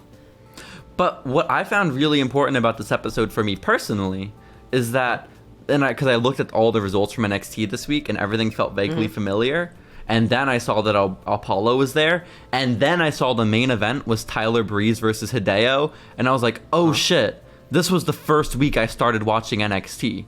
So this is it. May 6, 2015. I know. I saw Sami Zayn was gone and I was ready. Of like Hideo Itami with Finn Balor. Very equivalent wrestlers debuting at the same time, by the way. I'm going to be so honest. Hideo Itami, because of how I watched wrestling, my age, and when I started watching NXT and my awareness of the indies, Hideo was one of the lamest people imaginable, right? Dude shows up in NXT, he's there for a second, and he gets injured 50 times and misses its peak. And then he shows up, and he's lame. Then he goes to 205 Live after it's, like, relevant. To Buddy Murphy? Dude, because 205 Live was cool for the first month. And he didn't show up till way after that, Hideo, okay? Showed up after Enzo died. Yeah. And he's like doing all that shit. He's just always missing like everything at its peak. And then dude leaves WWE and joins the Bullet Club after Kenny and the Bucks left. It's like, what is he doing? But his hair is silver. You bring up a good point. You bring up a good point. Is that why you dyed your hair silver the 1 point, Steven? Yeah, just for because you're a big Kenta mark. I think he never wins feuds, by the ways. Kenta. I don't know. I don't watch his shit. I think he's boring. Me neither. Yeah. I never. I mean, like, he was supposed to be like the big Japanese signing, you know? Like, yeah, this is the guy, guys. Okay, this guy from the foreign land of Japan. He's awesome, right? They hype him up to be like this epic Japanese legend of a wrestler. So true. He's gonna come to the WWE, be the next big international star for the land of the rising sun. Hell yeah. And then they hire Shinsuke, and it's like, oh. Well, here's our guy. Sorry, Hideo. This guy's just cooler. By the way, Shinsuke is way better. So it's all good. It is A-okay. But Steven, that is pretty much all the WWE wrestling news I have from May 6th. I'm sure we're both very excited about Apollo Crews finally being part of NXT. Ooh-ha, baby, ooh-ha. Can't wait to see where that goes. He becomes U.S. champion. It was crazy. Yeah, fucking 8 years later. What do you mean? That was awesome, dude. Dude had to put on a Nigerian accent in order to do it, too. No, that was for the IC title. Oh, actually. might be. Yeah, you're being. He's actually with the Titus. It was with the Titus Worldwide gimmick. Excuse you. No, it even wasn't. I think it was like he beat Bobby Lashley for the U.S. title. What the fuck? He was not in Titus Worldwide. Titus Worldwide was Titus Tozawa and Dana Brooke. Was there anyone else? Yeah, it was Apollo Crews. No, he was the main one. No, he was not. He was the main one in that group. What are you talking about? There's no way. No, he was the main wrestler. We must be thinking of different Titus Worldwides, man. Maybe. Apollo is not worldwide. Maybe it's like a different branch, you know? Maybe it's a different branch of a company, yeah. I think so. I think Titus International. That's what I'm thinking of. Yeah. What's it? Dude, WWE. Guys, Titus O'Neil sliding under the ring is why wrestling exists, okay? I know it's over, like, too many people talk about it, but, like, it's talked about for a reason. When I watched that shit live, I stayed home that day, okay? My parents were like, oh, JC, do you want to come with us to go do whatever? And I was like, no, guys, I gotta watch the Saudi Arabia show. And so... This is awesome, dude. I sat there with my sister. As we watched the world's greatest Royal Rumble, okay? And when this man came out and nearly died, it was the most beautiful moment I ever seen in my life, okay? Oh my gosh. Sister was in my sister hates wrestling. She was loving it, okay? Why did she watch it then? She was just there. She thought my parents were going to be home and they weren't, so she was like, okay, I'll sit here, you know? Sucks. I know. It's tough. But... Shouts out, and then they put out the shirt that said Titus World Slide. Very good. You know, this is peak wrestling. I mean, I think that's like the last time I legit laughed at something wrestling related ever in my life. Yeah? You didn't laugh when CM Punk was there at the media scrum eating a muffin saying he was too fucking tired for this shit and then shat on all the EVPs? Voice is super deep. So I recognize his voice. Steven, hold that thought. Yeah. Let's get into the current events.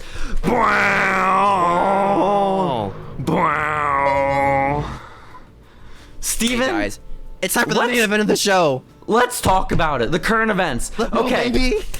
I am so glad so much time has passed between the media scrum and All Out and when we are recording this episode. Everything that happened. The perfect amount of time has passed for us to be able to sit back with a neutral lens and for the world to realize the real story coming out of All Out. And that is the fucked up audio that AEW is putting out on their media scrum stream, okay? Because people weren't talking about it at first. It's not just their media stream, dude. It's not. I watched like an AEW segment on YouTube. Their mics is just so shit. For like the Moxley MJF segment. It's so weird. They were pretty rough.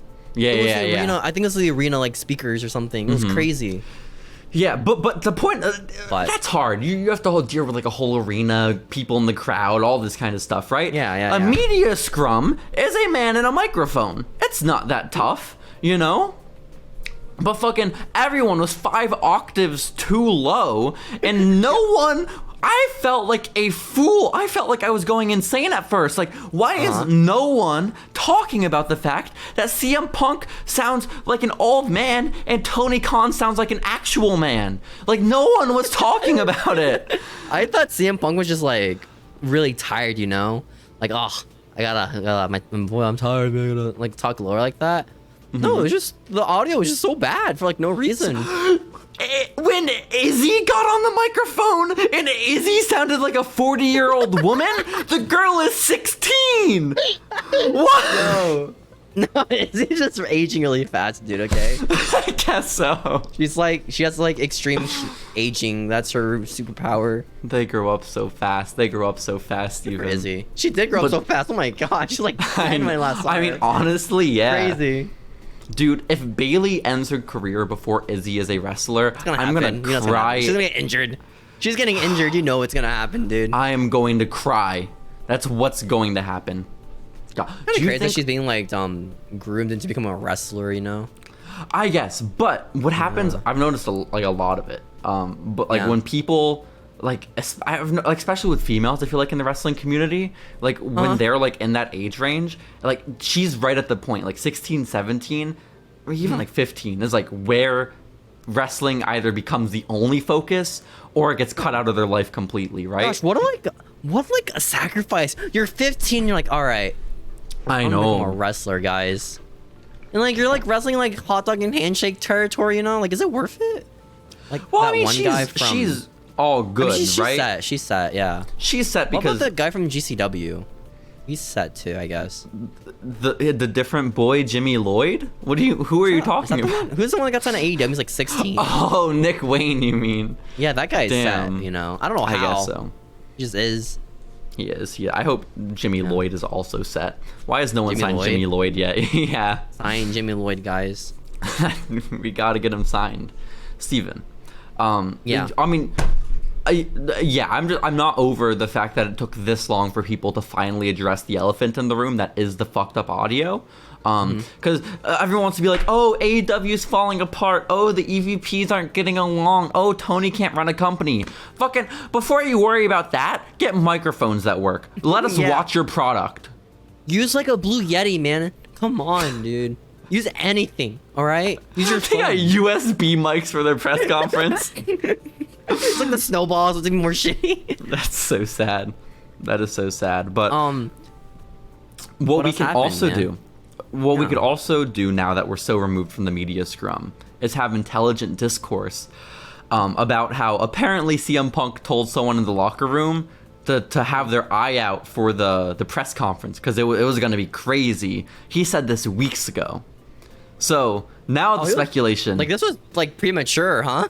Oh my god. Yeah, the speculation is that CM Punk premeditated this attack on the EVPs of All Elite Wrestling weeks in advance. Agent? What the fuck? Dude, he might be. Well, but honestly, this company, we titled our episode of Following Lucha 2 weeks ago, AEW is falling apart, and that was for a reason. This so company is in shambles. This is so messed up.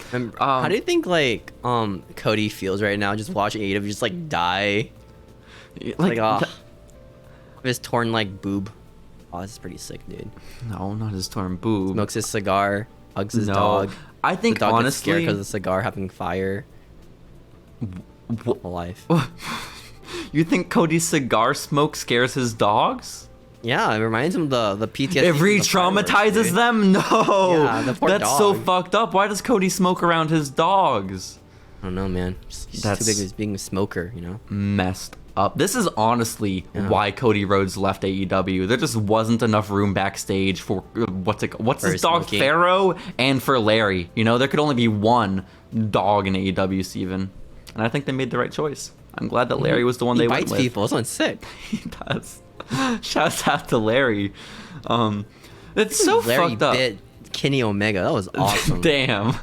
But no, like this whole entire thing. There's no point in us recapping all the drama of what happened after the media scrum. Those are our favorite parts, though. Well, yeah, my favorite part is that there was a tiny little fucked up looking dog there with a woman with a broken leg, just like watching the entire. Yeah, Ace Steel's wife was there. Ace Steel's wife was there, and she has a broken leg right now. Released? No. Oh man, this is all just all the rumors and hearsay, okay? But I love when the list of everyone who got released came out, and on the list it was like, Nick Jackson, not releases. Just suspended. The suspensions. It was Nick Jackson, Matt Jackson, Kenny Omega, Michael Nakazawa, Brandon Cutler, Christopher Daniels. Like, what's Christopher Daniels doing in there? What is he doing? And then Pat Buck, the producer that just got assigned, which is like, what the why are you doing? There? Are you encouraging it? He's like, yeah, this is fucking awesome, dude. You better keep doing this. Maybe we want to do like a storyline, like, hey guys, Tony, I have an this idea is great. Story, this is great TV. Okay? Yeah. Trios titles match. All right, Young Bucks, Kenny Omega. They're gonna go against CM Punk, Ace Steel, and Larry the Dog and his wife. Oh. It sounds fun. I like like the part where it was reported that the Young Bucks were screaming into CM Punk's locker room and kicked the door open. No. Do you think they slapped their legs kicking that door? Hell yeah, they did. Of course they did, Steven. Oh my god, that's awesome, dude. The thing though that I cannot get over is the fact that after like a day went by and after like more and more of the information came out, and one, Punk he said all the shit about the EVPs at the media scrum. Like, that's fucking crazy that he did that, for one. And then for two, that he shut down his mic. This is a good question. Why was Tony there nodding the whole time? This is also a good question. But like the fact that he was like, shit, you saying this guy? Oh man. But the point is, I got to a point by the end where I was like, I love CM Punk. Like, very thoroughly. This man is my favorite. I have his action figure right there on my wall. I have his flag right up there. You can see it, right? But I was at a point where... flag? Exactly. Oh my gosh. That's crazy, and dude. I got at Chicago Con. I know. And I was at a point where I was like, I think CM Punk should be fired. I think I'm okay if he gets fired. I think he should be fired. And the fact that I was able to get there with all this shit in my room and all this shit in my head is like, he probably should be then, right? Like, if I am so biased toward him, and I even think he should be fired, he probably deserves to be fired. The man had someone bite someone on his behalf, you know? That's what happened. Like, hey, Ace, all right, we're gonna beat the shit out of the EVPs. Bite Kenny Omega specifically, man. This was part of them planning it 2 weeks in advance. It's like in Pokemon. He's like, go Ace, bite. He just like starts numbing on fucking Kenny Omega, dude. Let's go. Awesome, dude. Either way, just such a fucked up situation. Dynamite was great this week, so... his champion title run has been longer than his entire AEW career. Oh, that's tough. A fun fact. How do you think the Dark Side of the Ring episode is going to come out for this in like 10 years? I don't know. I just love the fact, Steven, that you are just rehashing every bit on Twitter from the past week. I know. It's sick, dude. It's perfect. All my jokes. It's beautiful. You saw the edit someone did put together from Dark Side of the Ring, right? Or no? I did not. Someone put together an edit. It got like 30,000 likes, which I didn't even know that many people watched Dark Side of the Ring. But they took like clips of interviews from Dark Side that the Bucks and JR and Chris Jericho did, and they matched it up with footage of Punk at the media scrum. What do you think Natalia's gonna say about this on Total Divas? I've honestly, that's why I was a little hesitant to even talk about all this drama on Following Lucha this week, because I didn't want to make any official statements until we heard from Natalia. So, but it's been so long. I think she'll say something like this. This bitch Summer Rae reminds me of CM Punk, alright? Just shit talking the EVPs our company. Like, respect the business, bitch. Honestly. Like that. Honestly. But Steven, either way, we may not have gotten Natalia's statement on the CM Punk situation, but what we did get is the WWE universes, and honestly, the wrestling universes. Wait, is the Trios title dead then? No. It belongs to... They already champion? Gave it to new people, Steven. You don't watch the product. You don't watch the product. No, the best friends. I'm working like all day. Yo, you're not. You work 3 days a week. Am. Oh my god. Yeah, and then I go to school the other days. Oh my god, Steven. I know, it's awful, dude. The best friends lost to what? Death Triangle. So Death Triangle is the new Trios champions. But let's get back to the topic at hand. Because we do have official statements. Following Lucha scoops, even though I just took it from WrestlingInc.com, but we don't talk about that.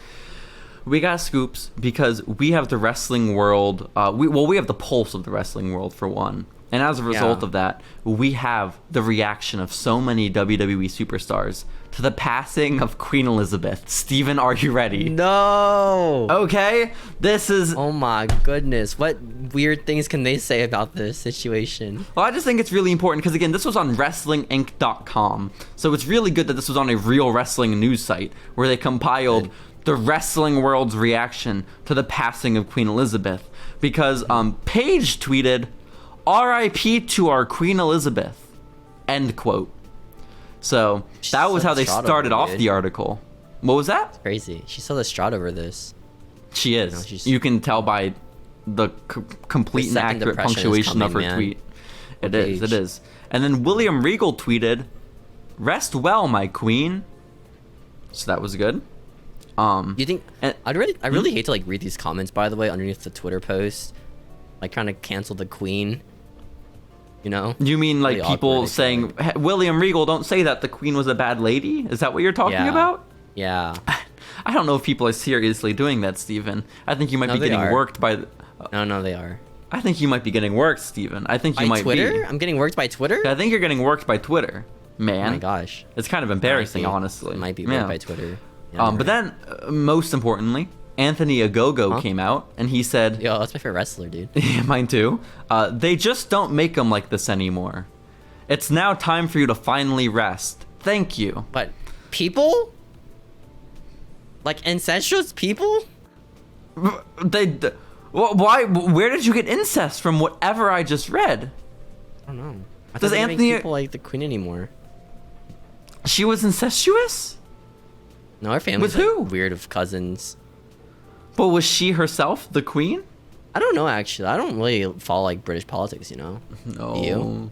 Not really. The extent of my following British politics is that I was tuned into the Queen Elizabeth drama on Twitter for like a minute, and it was just enough time to see the post where they photoshopped a bunch of corgis onto the little kids in Star Wars that got murdered by Anakin.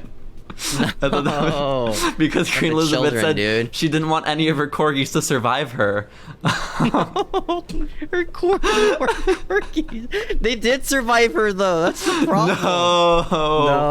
Fuck. This is horrible. Where do you think the her implications. golden Wii is at right now, by the way? Her golden Wii? Nintendo sent her a golden Switch or a Wii. Holy shit. Do you think she played it? $1,000 or something. I don't know. It's too late to ask. Yeah, no. No. Oh my gosh, have you ever seen that one video of like some British like dance like music station playing music, and then like halfway through they interrupt like the queen has died, and it just comes up music like a beat dropping. It's crazy. That's so sad. They did the same thing like the other dude, like William or whatever. It's like William has died this morning. Like a beat drop is crazy, dude. It's devastating. No, I saw the it was I think like live from like Good Morning America or some shit where they had a whole news package about the queen passing. And then it cut to the anchor and she's in the studio, right? Just learned that right there. But then she's like, but like they get done with this like this really somber like little like send off to the queen, and she's like meanwhile in America, and then they have a crowd of people all start screaming, cheering behind her because they go into a segment about football season starting. Like awesome, they're all cheering about football, but it sounds like they're cheering about the queen's death. It's so sad, Steven. But we're not done with the world of wrestling's reaction to Queen Elizabeth. I know you wanted more. So reactions. Are they all like European wrestlers? Or are they like some American like Queen, OG? These next two people, they are from different countries, neither of them in Europe. So just you wait. God. Yeah. Antarctica. Goldust tweeted, and he said, #RIP Queen. Couldn't have put it better myself, honestly. It's a little gimmick as being a queen, let's be honest, guys, okay? And Steven, here is my personal favorite. This comes from King Cuerno. This comes from... Why did he tweet this? In the mask, like in his like, little like cowboy outfit that he has. Yeah, his chalk line jacket and cowboy hat. Oh my gosh, what does Queen Cuerno say? He says, "Rest in peace, Queen Elizabeth. To all my friends in England, to my friend that I love so much, the one who baptized my daughter, and to all the English people as well as the wrestling fans, my condolences." Oh my gosh. That's so deep. Guys, just please have in your thoughts and prayers tonight the person who baptized King Cuerno's daughter. Please. That's so deep. What the fuck? I didn't expect to go that far, dude. I know. The queen, he had a deeper, more sincere resting or send off to the queen than any of the British people. Okay. Yeah, I know. Crazy, dude. This is fucked. But shouts out to Santos Escobar. I hope he's doing okay in this trying time. I mean, he just lost to Tony, so he's no longer like part of the Angel family now. No. Probably like he's debuting joining like the today. royal family. Probably This is debuting on sad. Friday Night SmackDown today or something. I don't know. Let's go. That'd be sick. Oh, no. That'd be pretty sick. He's like an older guy at this point, I imagine, too. Probably like mid-30s. But I was just thinking about it. Well, I mean, kind of. You know? For a guy who's not on the main roster. Like 24, you know? They can push over than like everyone else older, and that's crazy to me. Guys like Tyler Bate, I don't understand it. That man's gonna have 20 different lifetimes in wrestling. Dude, you know? Dude, Tyler Bate, dude's new look, it's just so weird to me. I don't know. I liked old Tyler Bate's look, you know? The new one just looks too sweaty.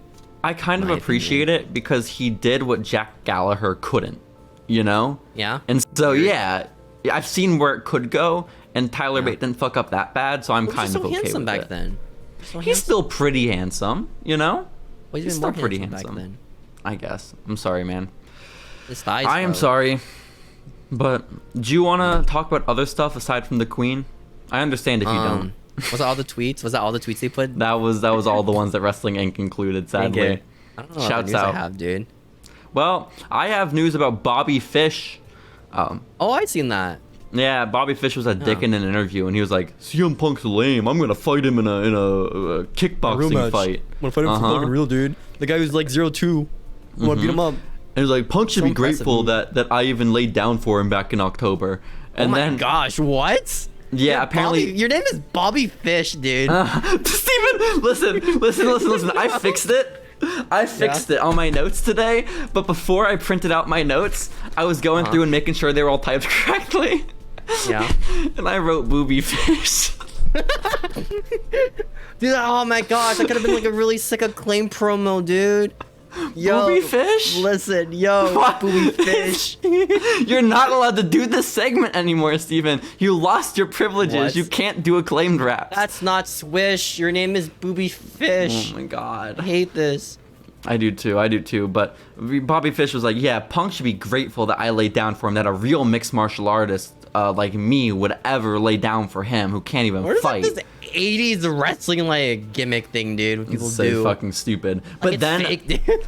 he was all pissed okay. because he was like, Punk wasn't even grateful afterwards. He was like complaining. And then I think it was like Will Washington from Fightful. I think he's like in Austin too, which is cool. But he responded with a GIF of the match between Bobby Fish and CM Punk, and it was the finish when Punk pinned him. Punk hit the GTS. 1, 2, 3. Bobby Fish kicks out on 3, and the ref calls it. But Bobby Fish didn't want to look weak against Punk, so he kicked out. The fucking dude thinks he's Hulk Hogan. Yeah, he's an asshole. This is CM Punk, obviously a dickhead, right? No one likes CM Punk. The most boring member of the Undisputed.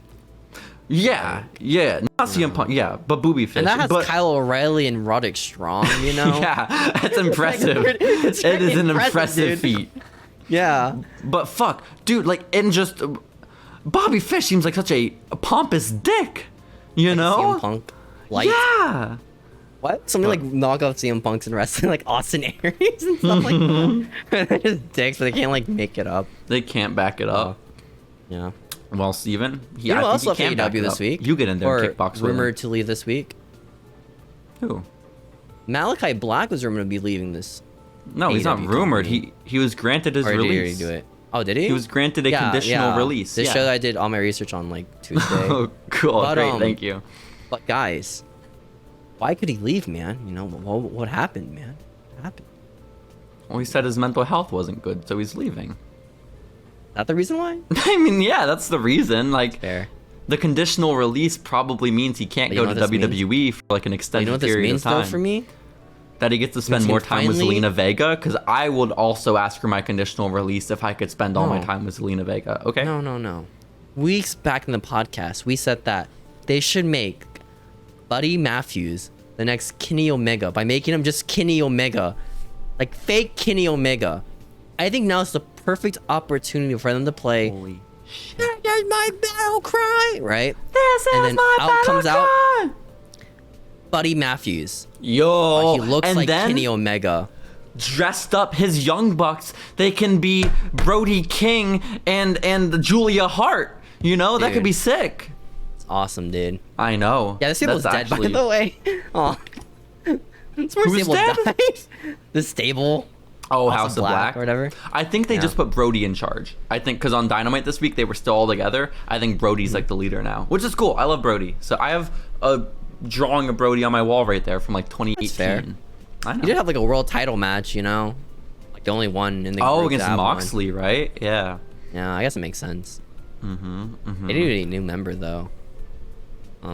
Who would you want to join them? I don't know. I think Darby would join them just because they're both emo boys. You suck. Darby. You at least Sting for them. No. It would be the same like result from anyways, you know. I hope Paul White is their leader, honestly. Yeah. And he wears eyeshadow to the ring every week. Yeah. That's awesome, dude. It would be pretty sick. Steven, bigger news. Bigger news. We finally had the episode air of She-Hulk Attorney at Law. The one starring... Is this the one we've been waiting for? The one starring... David Otunga. He made his debut in the series. His Marvel. Oreo. It's the feeling that you get. Yep, you're right, Steven. Yeah, and that guy. What I thought is because David Otunga was in the trailer, right, for the series. Yeah. I assumed this man is great. This man has landed a role, a recurring role in a Marvel franchise. That is huge. Well, now that the episode is aired, it appears it was a one-off, which is sad. Did they kill him off? I know. He was not killed off, but apparently the character David Otunga played was incredibly minor. Okay? What? Would you like in the trailers? Would you like to hear the plot of this episode? What was the plot? The plot is that, and maybe we can even watch this for next week's Following Lucha, but as far as I'm aware, the plot for this episode of She-Hulk Attorney at Law is that She-Hulk Attorney at Law gets no bitches, and she wants to start getting bitches, okay? So she joins Tinder. And then she starts going on all these dates, and they're not working because she keeps going as human form. And she's like, fuck, humans suck. And so she's like, I'm going to start going on Tinder dates as She-Hulk. And so then she transforms in She-Hulk before her Tinder dates. And her very first Tinder date as She-Hulk is with David Otunga. And then... Like, the wrestler? Or is he like a guy? Oh, I assume he's just a guy. I didn't quite watch. I'm just really vaguely aware. Women. Yeah, and apparently he wasn't interested in her sexually or romantically. He just wanted to prove that he could lift more than She-Hulk, which I don't think he could, but I never got confirmation on that. I don't think so. I think She-Hulk has like super strength, man. But then she went on like a string of other dates, and we never saw David Otunga again. So I worry about his prospects for returning to the series. But maybe she realizes from the trailer. Maybe he's like some bad guy, you know, like I couldn't lift more than She-Hulk. I gotta get stronger. Shit, and he starts doing drugs and shit. Yeah. Oh my I've watched She-Hulk, by the way. I don't think I ever will watch She-Hulk. I don't think I ever will either. I'm going to be honest. Unless David Otunga comes back and is like a hitman that murders She-Hulk, I'm not watching it. Okay, but if that does happen, that would be pretty sick. 10 out of 10 show, dude. Oh my watching it. God. The finale of She-Hulk it's just an incel murder She-Hulk, a scorned lover from her past. Gosh. That'd be crazy, man. That would be crazy. I know. Sick. I'd watch it. It does sound pretty sick. I only have a couple more stories this week, Steve, and we're going to start winding down the podcast. Oh no, it's been like 2 hours. No. I know. It's WWE. slow podcast today, man. I know. WWE has officially confirmed a Following Lucha exclusive from weeks ago. Oh my gosh, the one that got leaked after we found out too. That's right. That's right. That is at WWE. And if you don't know what that stands for, Steven, that stands for World Wrestling Entertainment. They are going to be coming to San Antonio for the Royal Rumble. I know. Oh my god. It's crazy. Who's gonna be there? Triple H and Bad Bunny. What? Bad Bunny was in San Antonio like this week. I mean, yeah, that's what I saw. Did you see that when Bad Bunny was there, Triple H was at the show? What? Yeah, Triple H was there backstage at the Alamo Dome with Bad Bunny.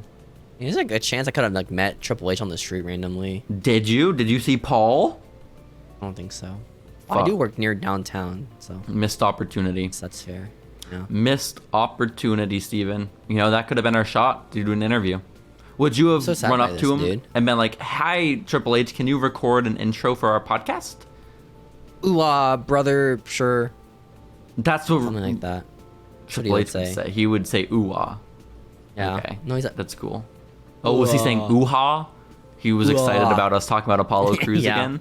That makes sense. That makes sense. I asked him, "Hey, Triple H, where are your children right now? How do you think they feel about you?" Okay, you shouldn't do that. You should. I don't think that's the way to go. Okay. No. No, probably not. Probably. I don't believe any of his children are above the age of like 12. It's weird for you to ask. Yeah. What if I look 12 enough? You know what? There you go. Hey, Triple H, I have an interview for my middle school class. How does it feel to be a dad? That would be so funny, Steven. Yeah.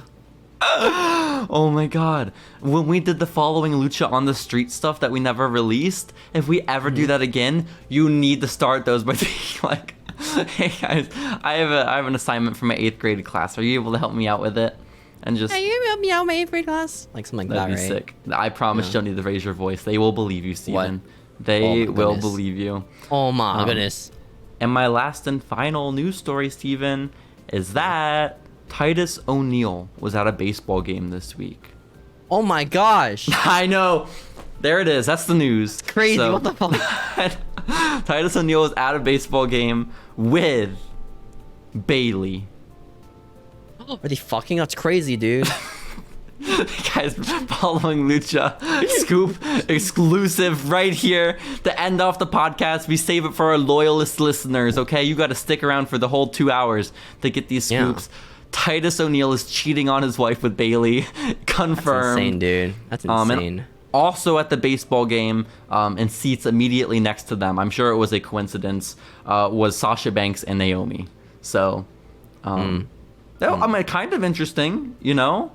Like, did WWE really send Titus O'Neil to get Sasha Banks back to WWE? Because that's crazy. It's like scouting her. Hey, I know I wasn't part of this plan with you, Bailey and Naomi, but think about it. Think about it, guys, okay? He did not have tickets. He just showed up next to Sasha. Yeah, he's in a trash can. Hey, guys, Triple H is in charge of the company. Sasha, I don't know if you heard. He's giving you the title right now. You come back. That's pretty impressive. And he sees Naomi, right? He's like, I don't know. And yeah, you can come back too. Like, we'll pay you again, I guess. Yeah. Yeah, we'll have you on TV every few months and definitely in the Royal Rumble, so. You'll be in the Royal Rumble, dude. Remember which earlier this might be in the Royal Rumble too, but earlier this year when the Royal Rumble happened and Kofi Kingston blew his spot? Yeah. Yeah, me too. That was sad. Oh man. I remember that. Yep. I mean, they have chance now for the Rumble spot, you know, for women's. They have what spots? Chance. For the Kofi spots, where it's just like high athleticism. Chance. You know Chance. Like chance, like crowd chance. No, Chance. That's the wrestler's name. Chance. Katana Chance.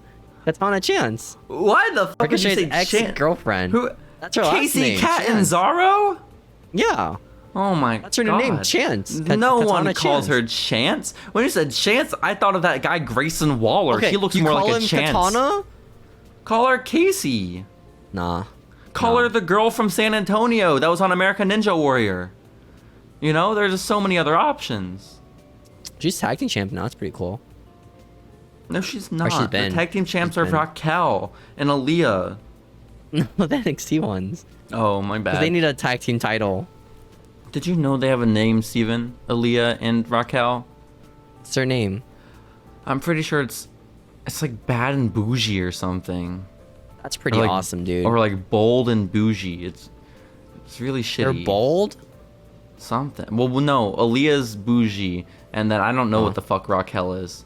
I think it's really cool that Raquel's gimmick is just being a hot Latino lady. Yeah, I mean... For like a while. Dude, she was so cool in NXT, like with Dakota Kai, right? Which is like impressive because Reina Gonzalez was not cool in NXT originally. She came out with like assless chaps and a lasso, and she was like a cowgirl, and it sucked, right? Right. Yeah, I mean, there were assless chaps, but she also wore tights. Her ass wasn't on display. I think I worded that poorly. I know, I'm sorry. But then when she was Big Mommy cool with Dakota, that was so sick. And now she's not there anymore. Now she just gets kissed by the Lotharios. That happens. Awful, man. I wish it were me. Steven. The episode ends sadly. Hey guys, give us is, 5-star reviews on Spotify, Apple Podcasts. Subscribe to our YouTube channel. Watch our TikToks and like the videos. If you want to donate to the podcast to help support it, go to Buy Me a Coffee. I don't know the link for it. Or you could simply leave a like on this video. Or not, comment. Guys. You can dislike it if you want. You can leave us a bad rating. You can even give us a copyright strike on one of our TikToks if you want. You know, nothing's off the table. Nothing we haven't faced before. So, guys. You can just copyright claim anything you want on TikTok. It's crazy. If you say you're from Cap, they'll believe you. So, we'll be back next week with more Following Lucha. Bye. Until then, bye guys.